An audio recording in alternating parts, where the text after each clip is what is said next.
Oke. Nah, ini pertanyaan yang selalu muncul ya kalau di training apapun juga ya umumnya, Pak gimana ya?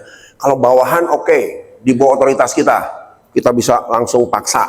Kalau temen, oke lah, masih bisa lah ya kita negosiasi. Tapi kalau atasan bagaimana? Nah, pertanyaan saya. Saya mulai dengan satu cerita begini.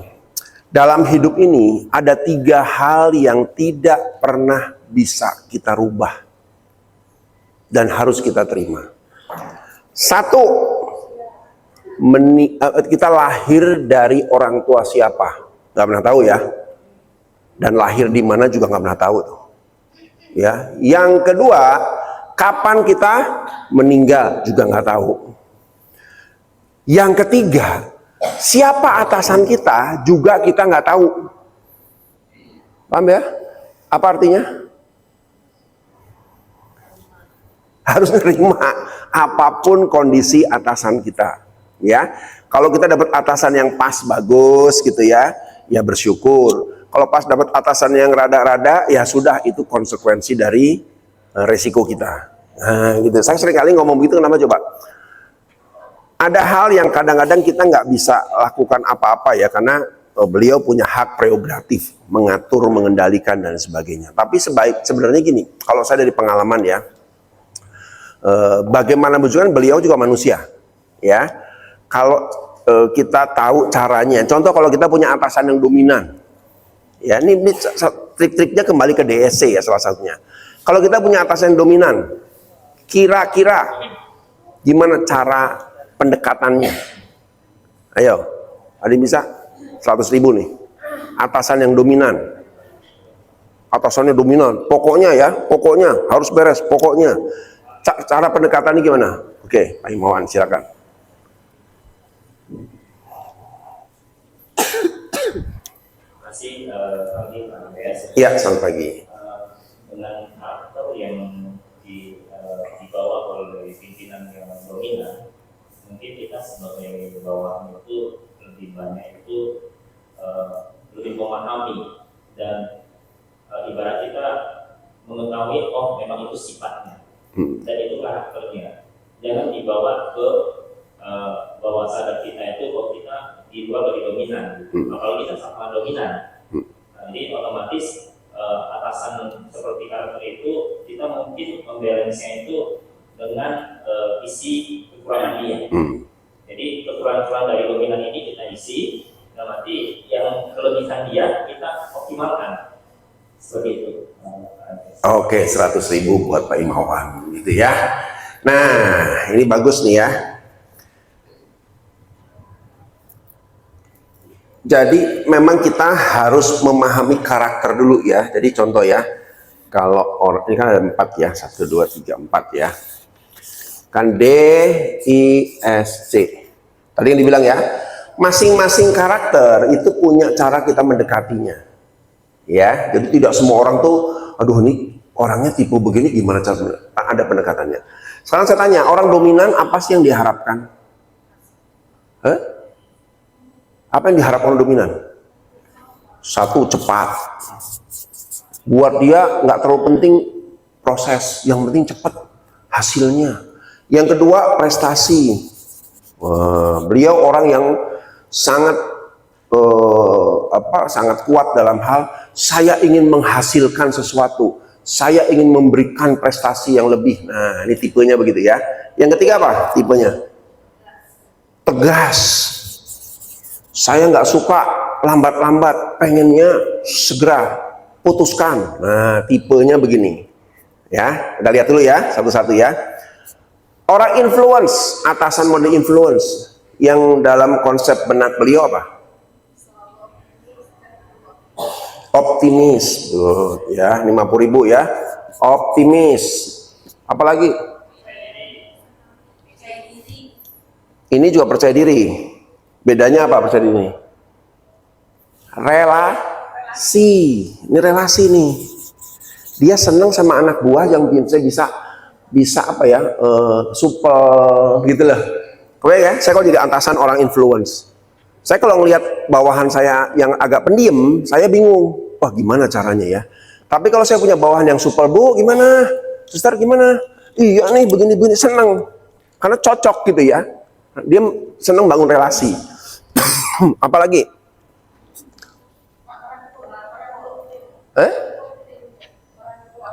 Teamwork. Oke, betul. Dia senangnya kerja dalam tim, 50.000. Nggak suka sendiri-sendiri, senangnya rame-rame. Betul ya? Ada nggak orang yang begitu? Senangnya rame-rame, kesana kemari rame-rame, makan ke sebelah aja rame-rame, pergi ke ruang apa rame-rame. Pokoknya rame-rame itu membuat dia senang, happy. Nah, itu tipenya begini nih. Ya. Nah, sekarang kita masuk ke orang tipe atasan steadiness. Apa nih?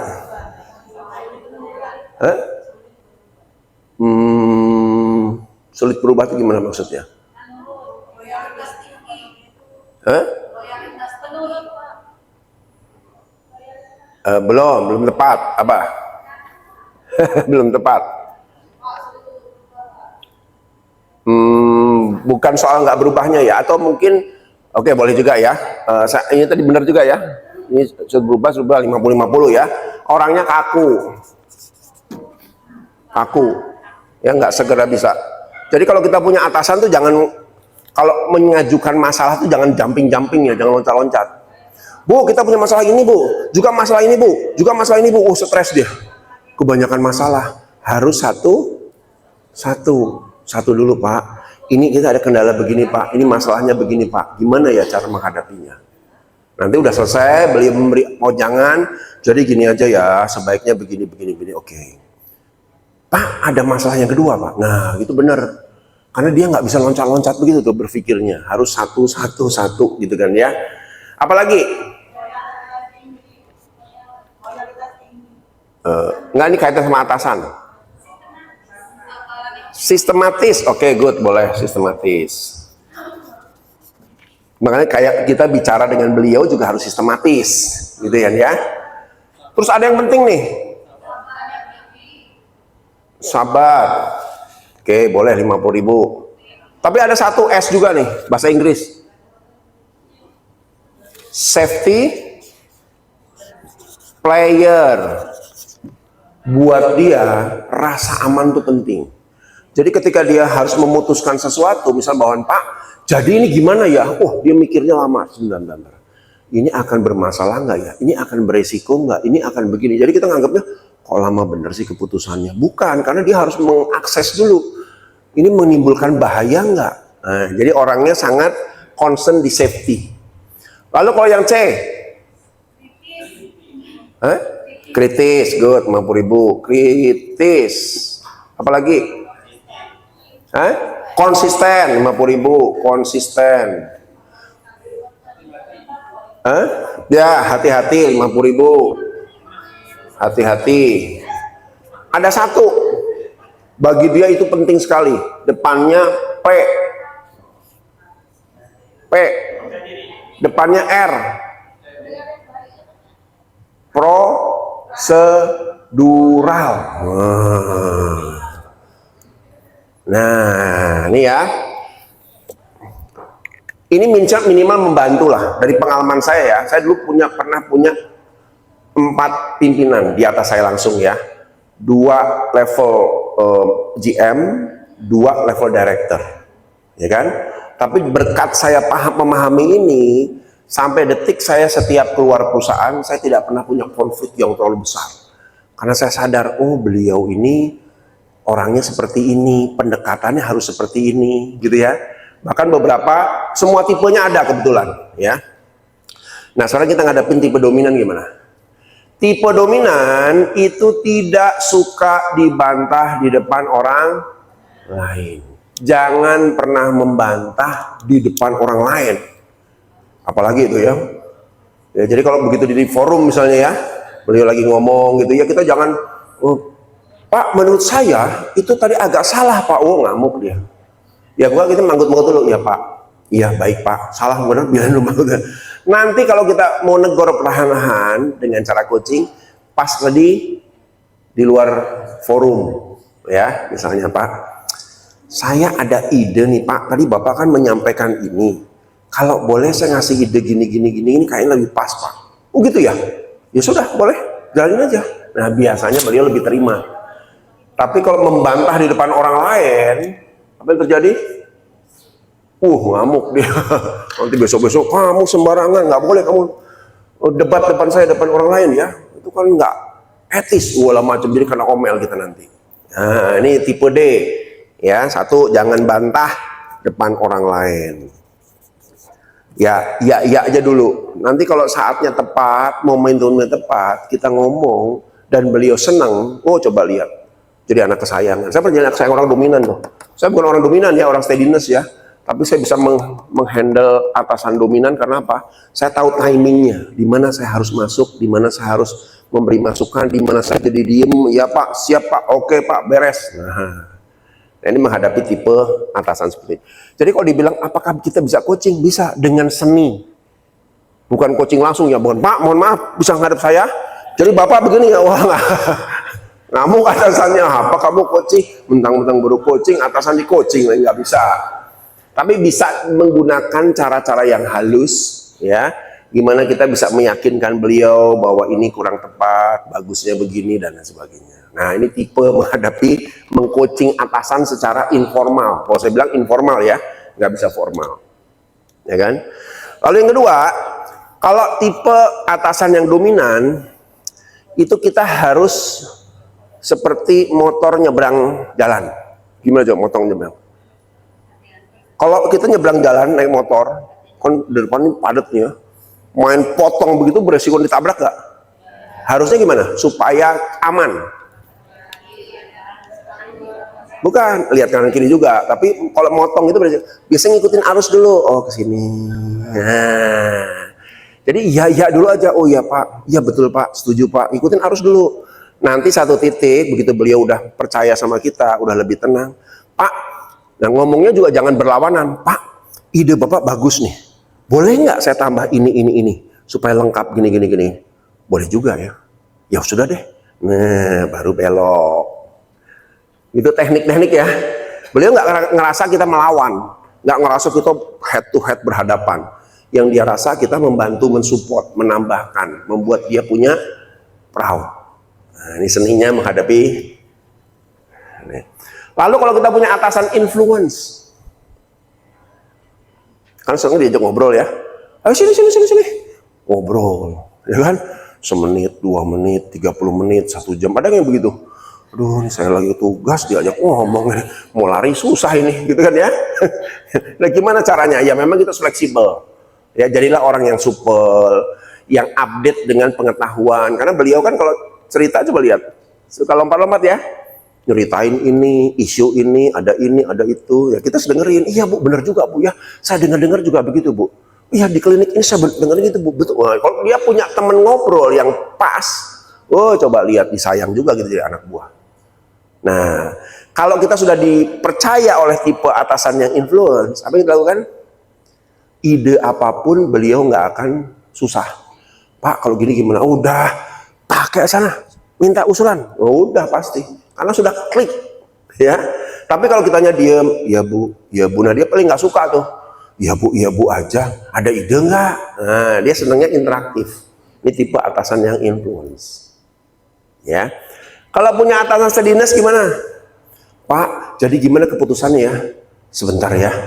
Sehari, 2 hari, 3 hari. Kok nggak ada keputusan? Ada yang gitu nggak? Nah, gitu. Beliau bukan nggak bisa mutusin, tapi butuh data, butuh waktu, butuh pemikiran. Ini beresiko nggak ya? Nah, ngomongnya begini sebagai bawahan kalau kita mau coach. Pak, ini kita ada satu program Pak. Saya mohon keputusannya. Saya udah buat kajian ya. Ngomongnya kajian. Yang pertama, ini begini-begini, resikonya tinggi. Yang begini-begini ini resikonya rendah. Yang ini resikonya sedang. Yang ini saya berani jamin Pak, kalau yang ini enggak dok.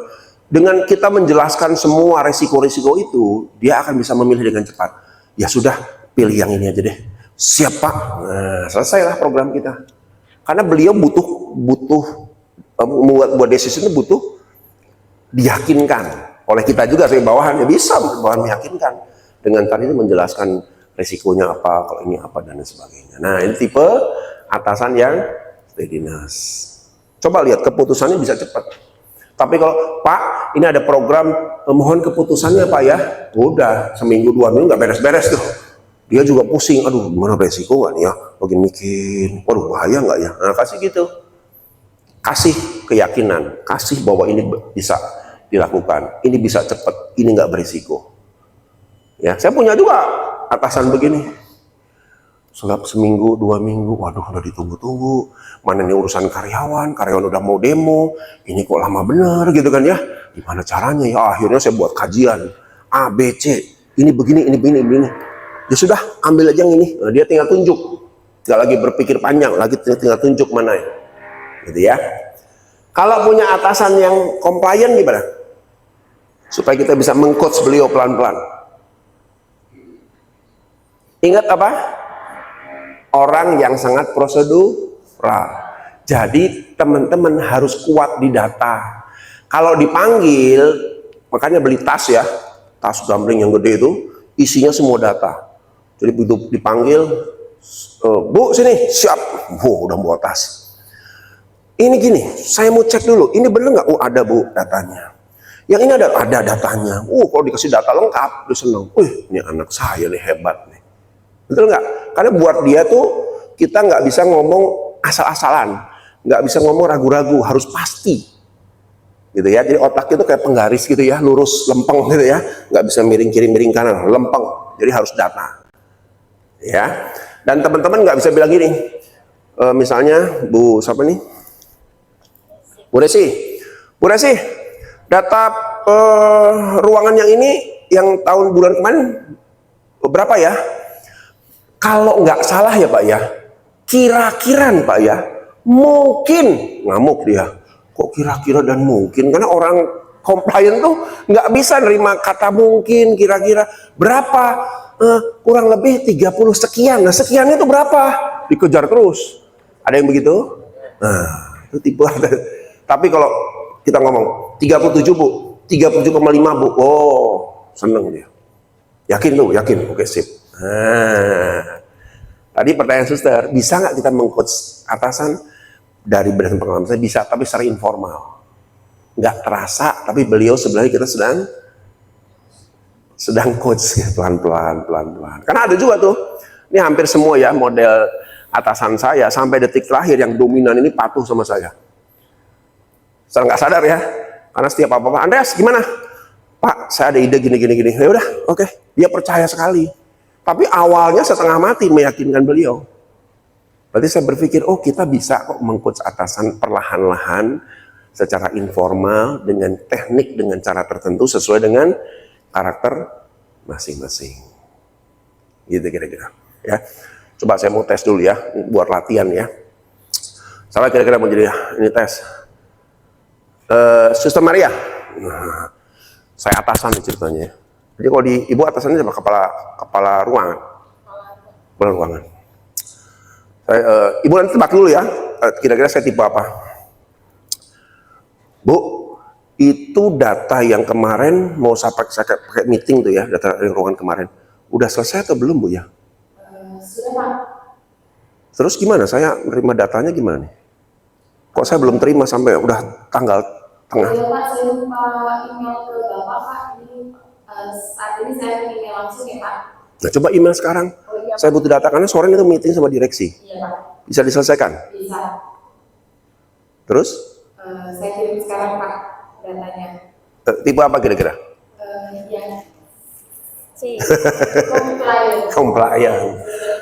Oke, berarti harusnya kalau saya udah tahu menghadapi compliant, tidak boleh ada kata lupa. Itu kata yang paling buat dia twing. Betul nggak? Kita harus ngerti, oh tipe compliant based on data. Siap Pak? Sudah siap? Saya tinggal instruksi Bapak, saya akan kirimkan segera jam 4 sore, jam 3 sore. Jadi saya kirimkan ya sore ini Pak. Jangan, sore itu membingungkan dia. Sore itu jam berapa? Nah, precise, semua harus lengkap. Ya, oke, 100.000 buat Mbak Maria. Oke, ya tadi ya, Maria, silakan. Terjawab nggak suster? Ya, begitu seninya begitu seni kalau yang atas. Bukan coaching, coaching konseling untuk bawahan ke atasan tuh nggak ada, Bu. Ya, tapi lebih ke seni bagaimana kita mempengaruhi, mempersuasif atasan, ada trainingnya. Tapi kalau coaching konseling atasan nggak ada. Ya, silakan. Kalau ada atasan kita, ini misalnya kalau rapat terpadu ya, jadi dia tipenya influence, banyak ngomong. Jadi dari pagi itu misalnya satu pertanyaan itu bisa panjang dari A sampai Z. Jadi biasanya 2 jam, dia bisa sampai 5 jam. Gimana cara kita supaya bisa mempersingkat waktu menyampaikannya begitu? Oke, baik. Ini seni ya, seni juga menghadapi atasan yang model seperti ini. Kalau saya dulu punya atasan, ada satu juga atasan seperti ini ya.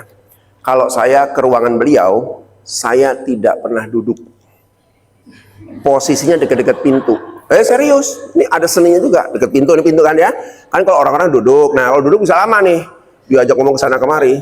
Saya bilang, Pak, ini datanya, ada apa lagi Pak yang bisa saya bantu? Nah, ya gini Pak Andreas, gini.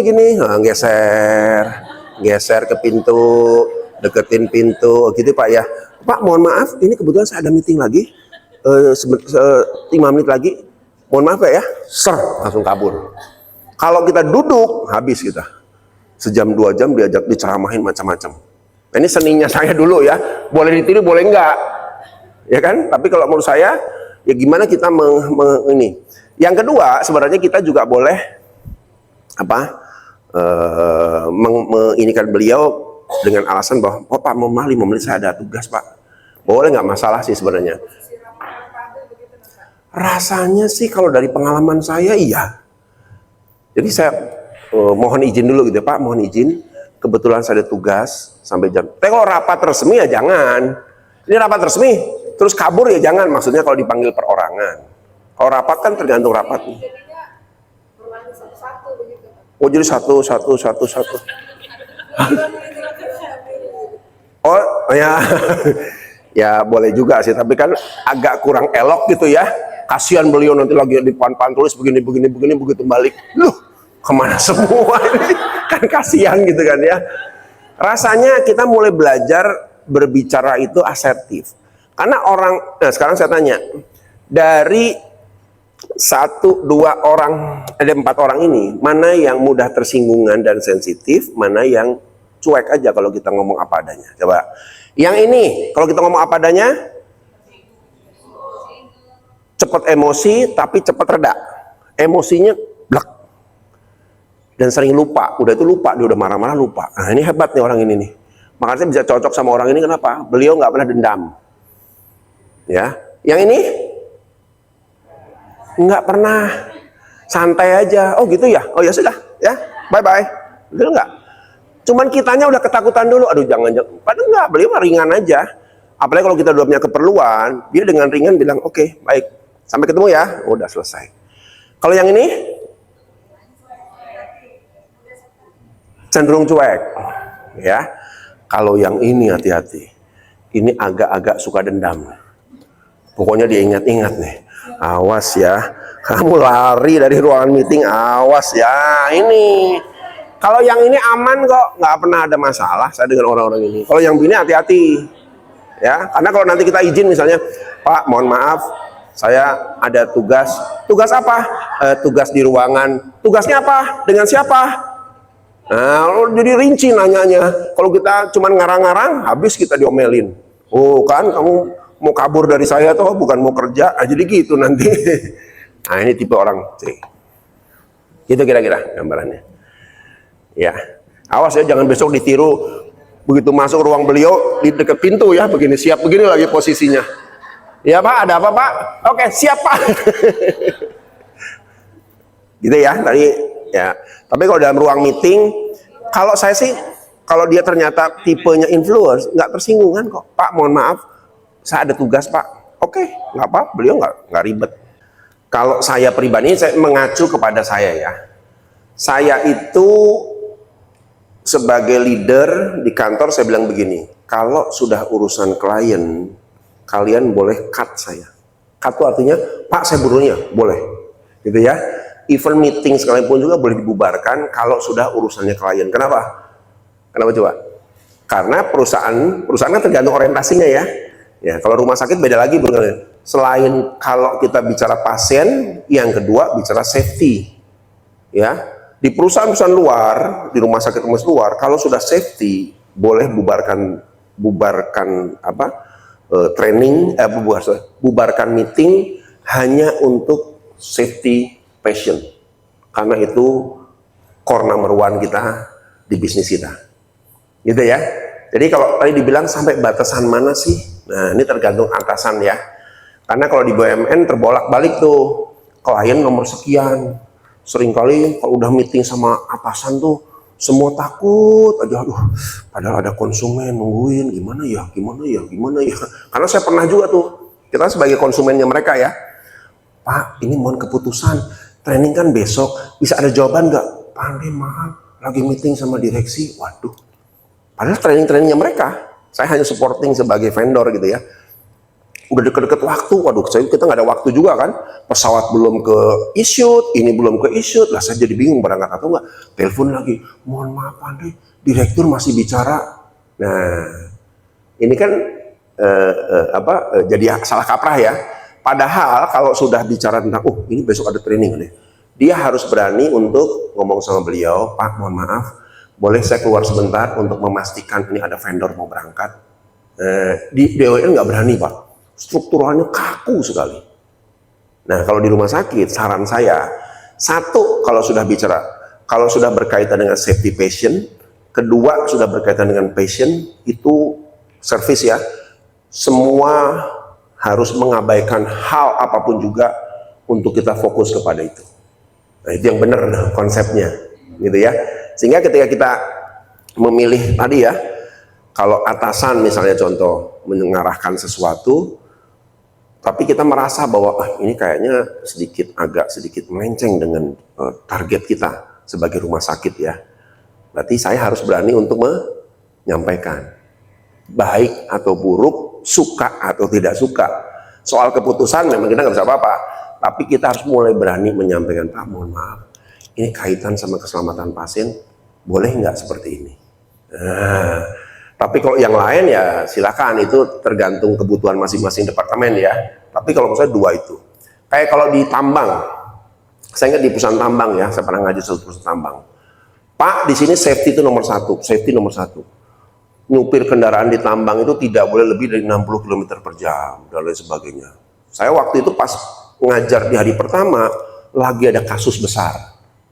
Seorang direksi tambang mungkin telat bangun, buru-buru mau ke tempat, kan kantornya tuh jaraknya jauh ya, naik di pertambangan itu, yang tidak boleh difoto sama satpam, ceklek lebih dari 60. Apa yang terjadi? Seminggu kemudian beliau dipecat, level direksi dipecat hanya gara-gara melanggar lalu lintas. Lalu lintas di dalam ya, bukan lalu di luar ya, di dalam tambang itu kan ada aturan mainnya ketat sekali gitu ya. Saya nanya, Pak, sampai level direktur bisa kena sanksi? Oh bisa Pak Andre. Di sini namanya aturan, kalau sudah bicara safety, semua orang patuh, titik, nggak ada koma. Nah, hal-hal begini ya kadang-kadang ya, mungkin kita nggak bisa seketat itulah. Tapi kita harus tahu dulu sasarannya mana. Kalau sudah bicara safety patient, number one, nggak ada toleransi, zero tolerance. Kita gitu nggak sih? Ayo, gitu nggak di sini? Rumah sakit kan cuma itu kuncinya ya, dan itu menjadi titik tolak semua behavior kita. Dalam hal kita menghadapi atasan, dalam hal kita meeting, dalam hal kita berperilaku, semua bicara safety patient, titik, nggak ada koma. Nah, gitu. Kalau saya sih melihatnya gitu, Dok ya. Jadi kembali ke soal apakah atasan, Pak, atasannya nggak mau dengar gimana, ya sudah. Yang penting saya sudah menyampaikan, ini loh Dok, ini loh Pak, ini kondisinya. Ya silahkan diputuskan, kita mau tetap berfokus di sini atau kita fokus dulu. Karena ini sudah masuk ke ranah yang berisiko tinggi. Nah, gitu. Bang, ini menjelaskannya ya. Jadi gini Pak, sebenarnya yuk kita kembali masuk ke itu Pak Ismail ya, slide mengenai atasan, organisasi, sistem dan lain sebagainya. Jadi gini, kita kerja itu sebenarnya sudah dilingkupi atau terikat dengan yang namanya kultur ya, kultur, budaya kerja. Ya, kultur kerja lah ya. Ini yang paling kuat membuat orang nyaman itu salah satunya ternyata kultur. Kalau budaya kerjanya baik, ya budaya kerjanya saling ngayomi, harmonis, itu membuat orang stay, gitu kan ya. Nah, coba nanti salah satunya ada ya. Gaji itu nomor 5 berdasar penelitian ya. Ini penelitian oleh lembaga resmi di Jakarta ya, untuk dilakukan oleh seluruh Indonesia, dia membuatnya seluruh Asia bahkan.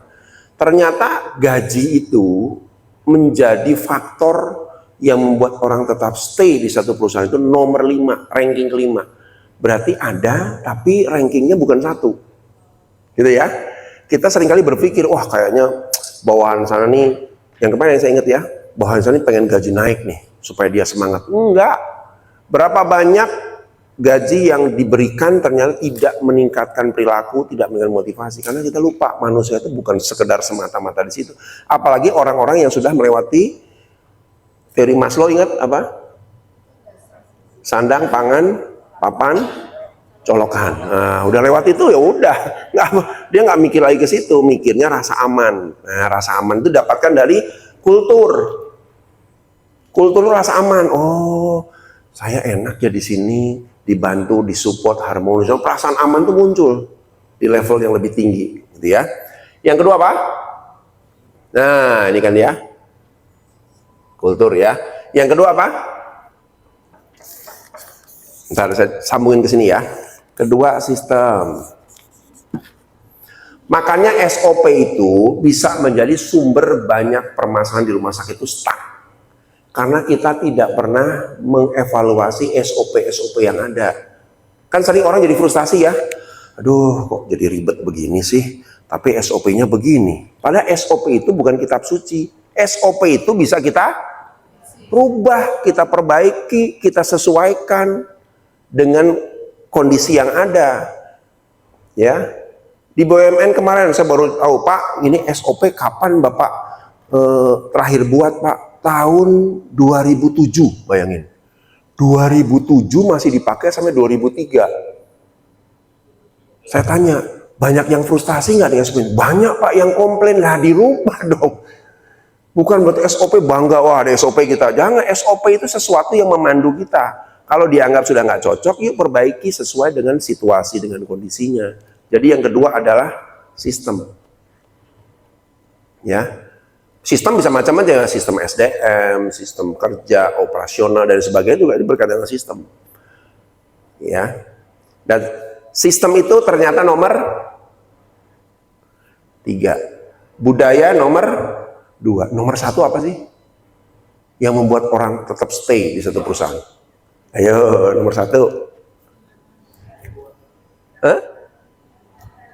Lingkungan itu masuk culture, Pak.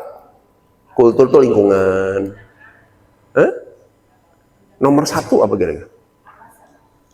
Nah, 100.000. Ternyata nomor 1 itu atasan.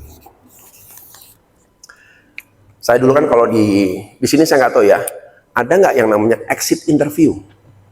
Jadi orang yang mau keluar di detik-detik terakhir dipanggil oleh human capital, human resources-nya ditanya, kenapa sih kok kamu keluar? Nah, awalnya kan alasan macam-macam ya, mau sekolah lagi lah, ini jauh lah. Tapi kita punya teknik, yuk jujur deh, kenapa kok kamu keluar? Nah, saya pernah dulu jadi exit interviewer di perusahaan ya. Lalu saya boleh rangkum 80% yang keluar itu ujungnya mereka ngaku bahwa nggak cocok sama atasan, Pak. Nggak cocok sama atasan. Oh, berarti atasan nomor 1 dari kepuasan orang dalam bekerja. Nah, teman-teman sekalian sebagai atasan harus sadari yang membuat mereka nggak betah atau yang membuat mereka even jadi troublemaker sekalipun juga, yaitu kita yang full bertanggung jawab. Nah, gitu kira-kira. Ya. Gaji, orang butuh gaji ya, mana ada orang kerja gratisan ya, semua juga butuh gaji. Tapi ternyata nomor 5 dari penelitian. Bukan nomor 1, bukan satu-satu yang dikejar orang. Jadi kalau teman-teman ingin membangun satu lingkup kerja yang membuat orang nyaman, kulturnya dibangun, sistemnya dibangun, diri kita juga dibangun, ya. Makanya sekarang kalau saya sarankan, kalau orang jadi leader ya, itu bukan sekedar kemampuannya aja yang dibutuhkan, Apa coba? Sebagai as a leader. Kan kalau assessment leader macam-macam ya. Apa kira-kira yang dibutuhkan untuk mencari seorang atasan yang ideal? Nomor satu itu role model. Jadi atasan itu sebenarnya menduplikasi perilaku siapa? Bawahan. Kita lah yang harus memperbaiki diri dulu. Saya kalau jadi memimpin orang harus bagaimana ya? Kalau kita care, percaya sama saya, bawahan kita juga care. Jadi menilai bawahan itu gampang. Menilai atasan itu gampang. Lihat aja siapa? Lihat siapa? Bawahannya. Terduplikasi terus tuh. Bapak juga cuek, ibu juga cuek, ya saya juga cuek. Ya, bapak juga suka begini, saya cuek. Ikut semua. Ya, lalu nebak-nebak kalau di perusahaan gitu ya, konsultan gitu saya lihat, ini kok bawahannya tipe-tipenya begini sih, nggak peduli sama pekerjaan, acak-acakan. Saya paling connecting, pasti atasannya acak-acakan. Itu nggak connecting. Kenapa? Ini kekuatan paling penting seorang leader, role model. Makanya saya bilang, kalau bapak dan ibu, ini ada skala ya. Kalau kita ingin punya bawahan, dapat nilai ya, nilai performance-nya 70 ya. Wah, saya berharap anak buah saya begini. Kita harus berapa kita sebagai leader? Nilainya 80 ke atas. Bawahan nggak bisa lebih tinggi ya, dia akan di bawah kita. Kalau kita lihat bawahan kita pengen bawahannya 90, ya kita harus 100 perfect. Berarti kita harus improve, harus nunjukin cara kerja, dinamika kerja dan sebagainya dengan cara yang lebih tinggi. Itu kira-kira. Ya. Nah, jadi kalau tadi dibilang bahwa apakah sebaiknya begini, menurut saya enggak kok Pak, segala sesuatu bisa diperbaiki asal kita tahu caranya, ya. Budaya kerjanya, sistemnya dan sebagainya kan harus improve terus ya. Nah, kita lihat ya, ini ada satu contoh ya. Kalau ini bicara tentang kenapa muncul behavior bermasalah? Pertama, karena pekerjaan. Bisa jadi itu, karena sistem tadi ya. Yang kedua, karena atasan. Atasan muncul kan? Karena organisasi, budaya kerja. Karena memang personalitinya bermasalah. Yuk, next berikutnya. Ismail. Nah, pertama atasan ya. Kenapa ini bisa jadi? Nah, contoh kan, kalau kita terlalu teknis, bawahannya jadi teknis. Kalau kita terlalu global, bawahannya jadi global. Ya, itu jadi role model. Tidak ada model atau mentor atau coach, ya, cenderung bawahan ya sudah terserahlah, pakai gaya kamu aja, pokoknya selesai ya. Nah, suatu hari kita akan bingung lihat anak buah kita, kok kamu kerjanya berantakan gini, karena dia tidak punya role model. Seharusnya gimana sih Bu? Ya, Bu Made itu kalau di kantor orang perfeksionis ya, bener tuh, semua rapi, sendal tuh nggak bisa menceng-menceng dikit, lurus. Coba lihat dompetnya. Orang perfect dompet gimana? 100, 50, 20, 5.000, 1.000. Oh, coba lihat dompetnya. Nah, ini dompetnya berantakan kan? Oh, dia rapi, Bu Made. Saya juga lihat dompetnya bingung. Ih, kok rapi banget gitu ya. Apa nggak capek? Enggak, dia menikmati karena orang perfeksionis. Dan akibatnya anak-anak buahnya juga perfeksionis. Semua rapi. Kita kantor ruko ya di Bandung lantai 3. Semua rapi, bersih. Karena Bu Made setiap pagi begini kalau datang dari rumah. Sini OB. Lama-lama OB-nya nggak berani tuh. Wah, Bu Made tinggi berapa ya? Lap semua, rapi. Semua mandi rapi semua. Jadi akhirnya semua ikut rapi karena ngeri kan. Oh, ini role model saya nih, bos saya rapi nih. Saya harus rapi. Dan tergantung kita, makanya saya bilang kita kalau mau anak buah seperti apa ya tergantung depend on dari cara kita memperlakukan diri kita dulu, baru ke anak buah kita, gitu ya. Ini satu ya atasan ya. Next berikutnya. Yang kedua pekerjaan. Ya, ini menjadi isu yang sampai detik ini masih mungkin belum selesai di mana-mana ya. Mungkin di sini juga terjadi masalah, yaitu bukan keahliannya. Orang yang bukan keahliannya dipaksakan di bagian yang bukan keahlian. Bisa nggak sih kita melatih orang yang bukan keahliannya? Bisa. Hanya bedanya apa? Butuh proses yang panjang dan tekad dari si orangnya. Kalau orangnya nggak bertekad gitu ya, malas, saya biasa gini, susah. Satu, yang kedua butuh waktu yang panjang, yaitu coaching yang kita pelajari inilah kuncinya, mendidik orang-orang yang tidak ahli di bidangnya menjadi ahli. Ya minimal bukan ahli banget lah ya, karena mungkin bukan nature-nya dia, tapi minimal bisa menyelesaikan atau membantu seluruh tugas kita, ya. Jadi bukan keahliannya. Tidak cocok juga bisa jadi masalah. Makanya kalau assessment itu bukan nilai tertinggi ya. Jadi kalau teman-teman pernah lihat model assessment ya, kalau sekolah gimana? Kalau sekolah yang disebut sebagai siswa terbaik nilainya tertinggi. Nah, beda kayak assessment. Kalau assessment itu tidak menganut nilai tertinggi, assessment itu menganut namanya job fit. Cocok nggak orang ini dengan bidang pekerjaannya? Cocok nggak karakter orang ini dengan job yang dia laksanakan? Kalau cocok, dapat orang canggih. Jadi nilai IPK tinggi, apalagi NEM tinggi, udah nggak berlaku dalam dunia kerja. Itu hanya berlaku di awal orang masuk bekerja. Tapi next berikutnya, orang akan diukur berdasarkan apa? Kemampuan. Mampu nggak?